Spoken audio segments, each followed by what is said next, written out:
And today, President Biden is set to meet with NATO Secretary-General Jens Stoltenberg. Their meeting comes after President Biden touted new commitments to support Ukraine at the G7 summit. ABC's Jay O'Brien joins me now from Capitol Hill, along with ABC News White House correspondent Karen Travers for more.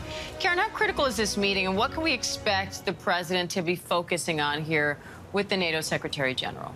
Diane, Ukraine will again be a big focus for President Biden, coming off of that G7 summit that he traveled to Italy last week, where the president signed that agreement with President Zelensky, a 10-year agreement between the U.S. and Ukraine to commit to Ukraine's long-term security and defense. That, of course, is a non-binding agreement. The next president could come in and step away from it, but today gives another chance for the president to show his administration's commitment to Ukraine. There was also that announcement last week of the $50 billion loan that the G7 leaders agreed to give to Ukraine. They want to get that money out as quickly as possible, likely by the end of the year. So today, look for the president to underline those commitments that he made last week on the world stage when he sits down today with the NATO Secretary-General.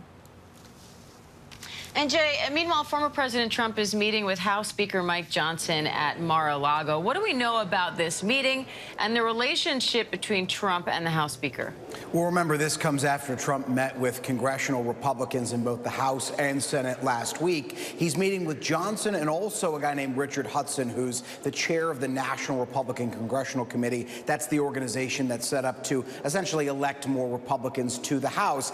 And it comes as Mike Johnson faces a few different challenges in this election year. One of the first is trying to hold on to control of the House of Representatives. As you and I have talked about repeatedly, Diane, Republicans have a slim, just a few seat control over that chamber. And so he's got Republicans who are vulnerable this year, who are running in districts that President Biden won in 2020. So you can imagine that's a subject of the conversation, how to maintain control of the House. Also, on the flip side of this, there are likely to be conversations about primaries. There are a number of Republicans with further right primary challengers, and their voters in those states have still not gone to the polls yet. And former President Trump can play a big role in those primaries. The question facing him is, does he endorse the further right candidate, or does he endorse the incumbent Republican who's facing that primary challenge? So you can imagine that's something that Johnson is likely to bring up as well.